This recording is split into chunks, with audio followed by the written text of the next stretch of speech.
can remember going to the dressing room door and turning round to the lads saying, see you Monday, lads. And he goes, where do you think you're going, shithouse? So I says, I'm going home. He said, my house, tomorrow morning, 9 o'clock, bring your boots, and it would help if you bring your fucking gloves as well. So I walks up, knocks at the back door, and his wife answers. Hello Mark, how you doing? Pleased to meet you. Come in, I'll make you a cup of tea, slice of toast, she says. Still don't know why I'm there. So anyway, he comes downstairs, rugby shirt, green sweater, blue tracky bottoms, pair of wellies on, tennis racket in his hand. Dog goes and sits at the side of him. He goes, I won't call you shithouse, cause Barbara's here, but I'd like to say thank you. So I goes, what for? Thank you for agreeing to play for Simon's team this morning. They haven't got a goalkeeper and I thought you'd do, son. Simon, his other son. Simon Clough is the manager of a Division 5 Sunday League team in Derbyshire Sunday League. So anyway, I get in car with Simon and we go to this fucking ground. It was like Concord Park. It was like, there were 25 pitches all over. Dog shit, broken glass, you name it's on these pitches. I've played against Coventry at FA Cup day before. Newcastle, Liverpool 2 weeks before that. Division 5 at Derbyshire Standard were fucking horrendous, right? AC Hunters got fined 50 quid, right? For playing a ringer. And that bastard took it out of my wages to pay fucking fine. Swear to God. He fucking took 50 quid out of my wages to pay fucking fine for AC Hunters. To the scene, so I've got to go and meet him at Alan Hill's house on the A52 in Nottingham. 3-bedroom detached house. Me and my agent Kevin Mason, who looks like Robbie Coltrane. Yeah. So we walk in, he'll be here in 5 minutes. So we sit down in the lounge. It's the best garden you've ever seen. The back garden's perfect. We sit down on the settee, Archie Gemmell, cup of tea. Next thing, knock on the door, Gaffer's here. Yeah.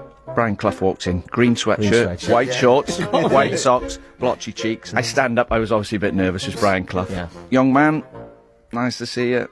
Looks at Kevin, my agent, doesn't even shake his hand. We sit down and he walks up the opposite end of the house. Yeah. Sits on the chair with his nose about an inch from the wall, looking at the wall. And he doesn't say anything for about a minute, and he went, son, can I speak to you, or do I have to speak to him to speak to you? I said, you can speak to me, Mr. Clough. He went, thank you, son, because I don't really like talking about football in front of him, because he's a fat...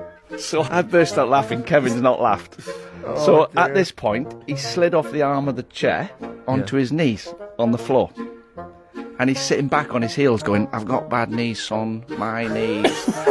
My knees are killing me, son. And he starts crawling on his hands and knees towards me. And he stops, looks at the carpet, and he went, Illy, like your carpet, son.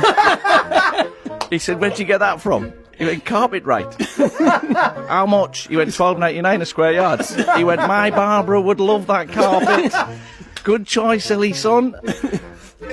At this point, I started to work out he might be drunk. He's crawling on his hands and knees, and he looks out the patio doors, the best garden ever. What a lovely garden. Do you like flowers, son? I went there, all right. He went, hang on, don't move. He goes outside, gets this pot. There's the best pot you've ever seen with flowers spilling out of this pot. Yeah. He's trying to get his hands around the whole lot to get them out. Ellie runs out behind him. He went, Gaffer, no, that's my best pot. Don't pull them out. He went, Ellie, you're ruining the deal, son. The lad likes flowers. So he gets a handful of flowers, gives them to me. Smell that, son. Smell that. What do you think? I smelt the flowers. I've gone, nice, yeah. He went, I love flowers. Do you like Frank? I went, Frank who? He went, Frank Sinatra. He said, Ellie, put Frank on. The lad likes Frank Sinatra. Brilliant. He gets the flowers out of his pocket. He says, get your mic out, son. I said, what do you mean? He went, get your mic out. So I get the flowers out of my pocket as my mic. I'm now singing the chorus to Frank Sinatra, My Kind of Town, Chicago. I was going, Chicago is... He said, come on, sing. They can all sing where you come from. He goes, right, now then, you like Frank, you like flowers. Do you like me, son? Big question for you. Do you like me? I had to say yes, and I said, I can play for you, Mr. Clough. He went, that's it, Illy, we've got him. He loves me. He loves, bring the contract. Kevin, who hasn't said a word, my agent, opens his mouth. He said, actually, Mr. Clough, we've got a few things to discuss before you've got him. He said, who said you could speak fatso? Illy, take fatso out in the garden.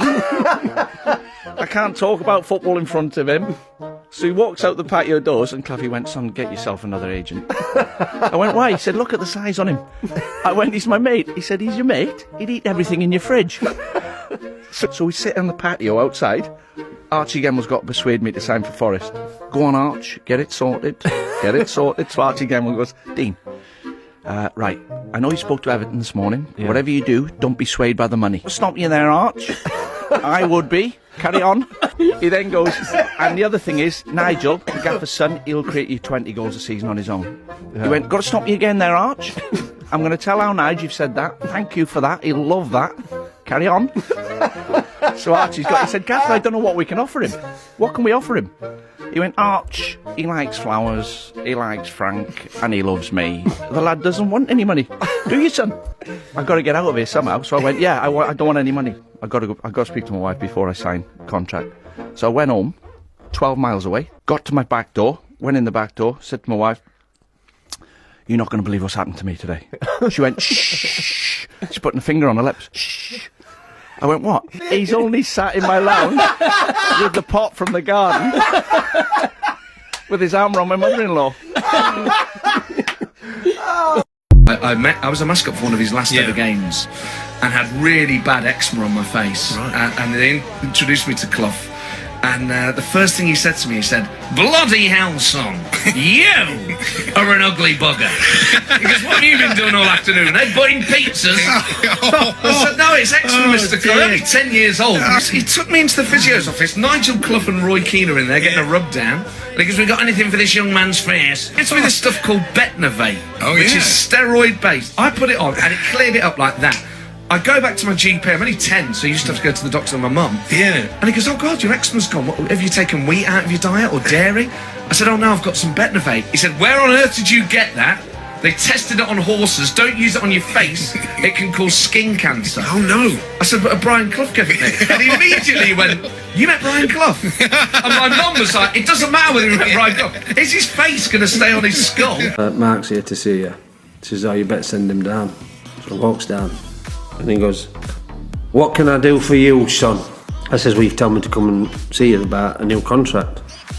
Opens drawer. So he puts it on the table. He said, sign that shit house. I looked at it, I said, Gaffer, I can't sign that. Sign it, or fuck off and play for Barnsley. He says, you've got 5 minutes, or you're fucking off to Barnsley. No agents. No mobiles. Couldn't ring anybody. Couldn't ring my old man and say, he's asked me to sign a contract, but there's fuck all on it, it's blank. So I knocks on the door, goes back in, signs contract. Rings me up that night at home. He goes, thank you for agreeing to play for me for the next 4 years, shithouse. Come and pick your contract up in the morning, it's ready. Next morning, Tuesday morning. And the secretary hands me the brown envelope with contract in. He gave me 500 quid a week, but best thing about it was, when you passed your test, you had to go and ask him if you could have a car.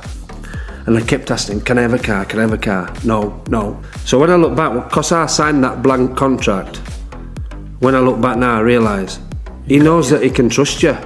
So I've got contract, anyway, he knows I've been begging to see if I can get a car. I picked envelope up and there's some keys jangling in bottom. I thought, what's this like? So I opens contract, looks at contract, happy with contract, pull some keys out. So I said to the secretary, what's these? And at the bottom of the contract it said in his own handwriting, Elizabeth's car. Right? Now his daughter Elizabeth had got this car, she didn't want it. So he fucking gave it me. XR3i, convertible, white one with a black roof. I'm just thinking, I've just signed a blank contract there and I've come out with this.